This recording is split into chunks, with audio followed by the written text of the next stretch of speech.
ওহো, খুব ঠান্ডা, খুব ঠান্ডা। প্রিয় দর্শক, আমি শফিকুল ইসলাম এবং আপনারা দেখছেন আরামবাগ টিভি। দর্শক, আমি তো যাচ্ছি লখনৌ থেকে অযোধ্যা। এদিকটা হচ্ছে লখনৌ, অনেকটা রাস্তা চলে এসেছি।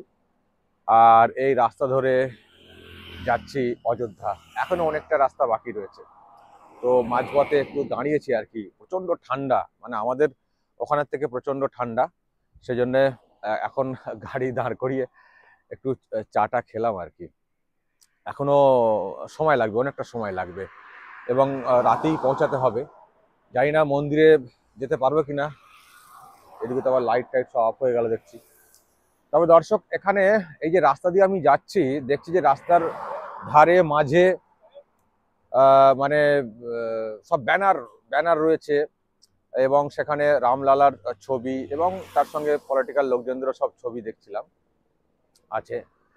আর জায়গায় জায়গায় এই একটু অন্ধকার হয়ে গেল, লাইটটা বন্ধ করে দেওয়া হচ্ছে ধাবার তরফ থেকে। এই যে মানে ফ্ল্যাগ, জয় শ্রীরাম লেখা ফ্ল্যাগ, এগুলো রয়েছে, এবং বিভিন্ন জায়গাতেই গেরুয়া বেলুন এসব ভাবে সাজানো হয়েছে রাস্তার দুদিকে। তো এখন আমরা মোটামুটি মাঝামাঝি জায়গাতে রয়েছি। এখন যাচ্ছি, এবং দেখছেন গাড়ির একটা প্রেসার রয়েছে। সব এখন অযোধ্যামুখী লোকজন। আমি এটাও দেখছিলাম আস্তে আস্তে গাড়িতে অনেকে হেঁটে হেঁটে আসছে। যাই হোক, এই ঠান্ডার মধ্যেও মানুষজন অযোধ্যামুখী হচ্ছেন। সবাই ঢুকতে পারবেন না, অনেক সিকিউরিটি রয়েছে। তবুও কাছাকাছি যাওয়ার একটা চেষ্টা। হয়তো দেখা যাবে অনেকে মন্দিরের কাছাকাছি পৌঁছাতে পারবেন না, অনেকটা ডিস্ট্যান্সে তাদেরকে থাকতে হবে। তবুও অযোধ্যা যাব, অযোধ্যার মাটিতে পা রাখবো, মানে এরকম একটা তাগিদ জন্মেছে। যাই হোক দর্শক, আমিও যাচ্ছি, দেখি কতটা কি কত দূর যেতে পারি এবং আপনাদেরকে কতটা কি দেখাতে পারি। আজকে তো 19 তারিখ হয়ে গেল, 20, 21, 22 তারিখে উদ্বোধন। দুদিন মাঝখানে আমি পাচ্ছি। তো এই দুদিনের মধ্যে স্পেশাল কিছু দেখাতে পারি কিনা সেটা চেষ্টা করব। তো এখন দর্শক পৌঁছায় অযোধ্যাতে। এবং অযোধ্যাতে একটা সমস্যা হয়েছে, আমি জানি আপনাদের অনেকেরই আসার ইচ্ছে ছিল, কিন্তু আপনারা হোটেল বুক করতে পারেননি, হোটেল পাননি। হ্যাঁ, একটা সমস্যা হয়েছে, আমারও কিন্তু সমস্যা হয়েছিল, এবং সেই জন্য আমি আসতে পারবো কিনা আমি একটা মানে মানে অনিশ্চয়তায় ভুগছিলাম, নিশ্চিত ছিলাম না। তারপর হঠাৎ করেই সুযোগটা হয়ে গেল, থাকার জায়গা নিশ্চিত হয়ে গেল, আর আমি হঠাৎ করে চলে এলাম, আজকে একেবারে চলে এসেছি। মানে আমারও ভাগ্যে আর কি রয়েছে, সাক্ষী থাকবো উদ্বোধনের বিষয়ে আর কি। তো সেই জন্য আমি চলে এসেছি দর্শক। এখন যাই, পৌঁছাই, তারপর দেখা যাক কি হয়। দর্শক নজর রাখবেন আরামবাগ টিভিতে। চেষ্টা করছি কাছাকাছি পৌঁছাতে।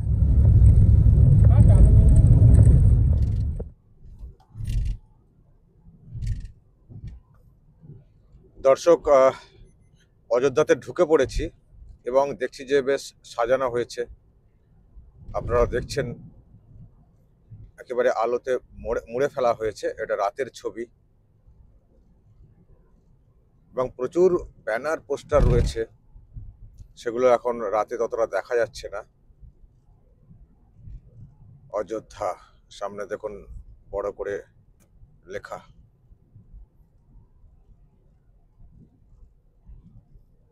এখন বেশ খানিকটা রাত গড়িয়েছে,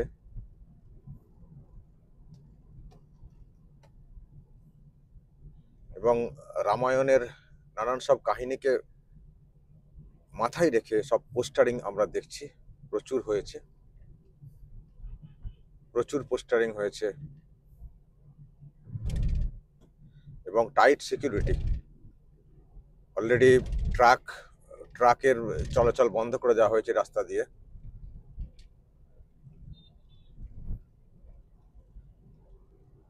শীতের রাত, তাই হয়তো খানিকটা শুনশান, কিন্তু সেজে উঠেছে অযোধ্যা। দেখুন দর্শক, সব ফুল দিয়ে সাজানো হচ্ছে। রাতারাতি, মানে সারা রাত হয়তো কাজ হবে। এখান থেকে ফুল একেবারে সাজানো হবে, ফুল দিয়ে সাজানো হবে। লাইটিংস তো হয়েইছে।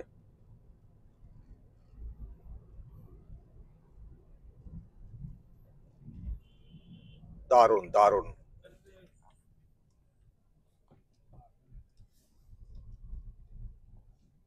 अभी चार्ज स्टार्ट करिए। দেখুন দর্শক, এবার একেবারে মূল জায়গাতে ঢুকছি বলতে পারেন। দেখুন কিভাবে সাজানো হয়েছে। হয়তো আরো লাইটিংস হবে। দেখুন একেবারে যেন ডানা মেলে, দেখতে পাচ্ছেন খুব সুন্দরভাবে সাজানো হয়েছে এবং পুলিশের টাইট সিকিউরিটি আপনারা দেখছেন, পুলিশের টাইট সিকিউরিটি। দর্শক দেখুন, আমরা আস্তে আস্তে ভিতরের দিকে ঢুকছি। হাতে আর মাত্র 2টো দিন, 20-21, আজকে 19-এর রাত, শেষ মুহূর্তের প্রস্তুতি। দেখুন দর্শক, রাম মন্দির যাওয়ার যে রাস্তা অনেকটা আগে থেকে কিভাবে সাজিয়ে তোলা হয়েছে, কিভাবে সাজিয়ে তোলা হয়েছে দর্শক দেখুন।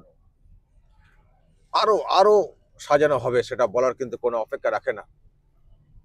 ব্যানার, পোস্টার, ব্যানারে নানান সব রামায়ণের বিভিন্ন কাহিনীকে মাথায় রেখে সেই মতোই কিন্তু আমরা দেখতে পাচ্ছি। প্রধানমন্ত্রীর ছবিও রয়েছে। দেখুন কিভাবে একেবারে 2টো দিক সাজিয়ে তোলা হয়েছে এবং গাছ থেকে শুরু করে মানে আলোকসজ্জা। দেখুন দর্শক কিভাবে সাজিয়ে তোলা হয়েছে অযোধ্যার মূল যে জায়গা। আমি জাস্ট সেদিকে যাওয়ার চেষ্টা করছি যতটা কাছে যাওয়া যায়। টাইট সিকিউরিটি আপনারা বুঝতে পারছেন, এখন চাইলেই সব জায়গায় যাওয়া যাবে না, ভীষণ একটা সিকিউরিটি।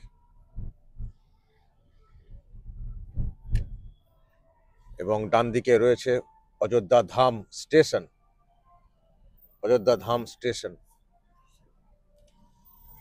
টাইট সিকিউরিটি এবং মানুষের মধ্যে একটা কৌতূহল। শেষ মুহূর্তের প্রিপারেশন, শেষ মুহূর্তের প্রিপারেশন এবং পুরো পুলিশে পুলিশের 6 লাভ, পুলিশে পুলিশের 6 লাভ, প্রচুর পুলিশ এবং টাইট সিকিউরিটি।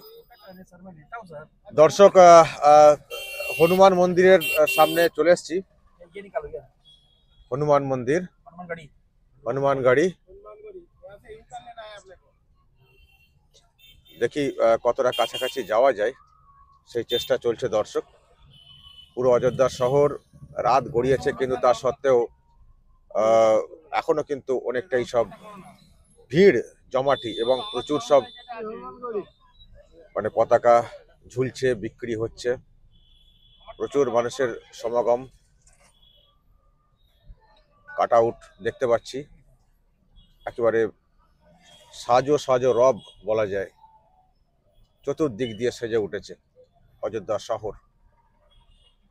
অনেকে সেলফি তুলছেন, ছবি তুলছেন।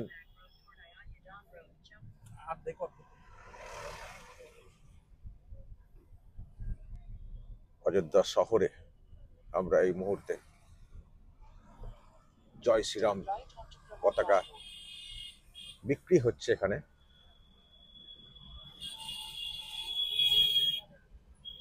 শিল্ডিং চলছে, ব্যারিকেড চলছে,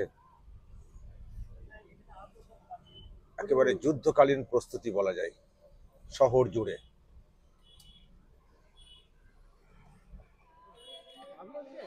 না দর্শক, আজকে আর রাম মন্দিরের গেটে যেতে পারলাম না, টাইট সিকিউরিটি, অনেকটা রাতও হয়ে গেছে। তো ওই হনুমান মন্দির দেখিয়ে আমি এখন চলে এসেছি যেখানে থাকবো। মানে এই সময়ে একটা থাকার জায়গা পাওয়া খুব কিন্তু টাফ। অনেকেরই আপনাদের ইচ্ছে যে রাম মন্দিরের যেদিন উদ্বোধন হবে যাব অযোধ্যায় গিয়ে দেখবো, কিন্তু থাকার জায়গা পাননি আপনারা। থাকার জায়গা পাননি বলে, হোটেল বুক করতে পারেননি বলে আপনারা অনেকে আসতে পারেননি। কিন্তু আমার সৌভাগ্যই বলবো, আমি কিন্তু এই যে ধর্মশালা, একটা বিরাট একটা ধর্মশালা, আমি কিন্তু এখানে একটা সিট পেয়েছি আর কি। মানে আমাকে থাকতে দেওয়ার কথা বলা হয়েছে। অনেকেরই মানে লক্ষ লক্ষ কেন কোটি কোটি মানুষের ইচ্ছে থাকার, কিন্তু অনেকেরই হয়তো সেই স্বপ্ন পূরণ হয়নি, কিন্তু আমার ইচ্ছেটা পূরণ হয়ে গেছে। মানে আমি একটা থাকার জায়গা পেয়ে গেছি। এরকম একটা বড় ধর্মশালা, এবং এখান থেকে মানে এমন একটা জায়গা, এখান থেকে পায়ে হেঁটে সব জায়গায় যাওয়া যাবে, পায়ে হেঁটে। অনেক সব হোটেল রয়েছে অনেক দূরে দূরে, কিন্তু এটা একটা বিরাট একটা ধর্মশালা দেখতে পাচ্ছেন, বিরাট একটা। তার মধ্যে আমি জায়গাটা পেয়েছি সৌভাগ্যক্রমে। তো সেই জন্যে এখন ঢুকবো রুমে। আজকের মতো এই কাজ শেষ, অন্য কাজ দেখি কি করা যায়। আর আগামীকাল সকাল থেকে এই অযোধ্যাকে নিয়ে অনেক সব খবর টবর করবো, ঠিক করেছি। অনেক কিছু তুলে ধরার বিষয় রয়েছে যেগুলো মেন স্ট্রিম মিডিয়া তুলে ধরেনি, আমি সেগুলো চেষ্টা করব। দর্শক নজর রাখবেন আরামবাগ টিভিতে, এবং যদি আপনাদের কোনো সাজেশন থাকে সেটাও বলবেন, আমি চেষ্টা করব সেই মতো ভিডিও তৈরি করতে। ভালো থাকবেন, সঙ্গে থাকবেন।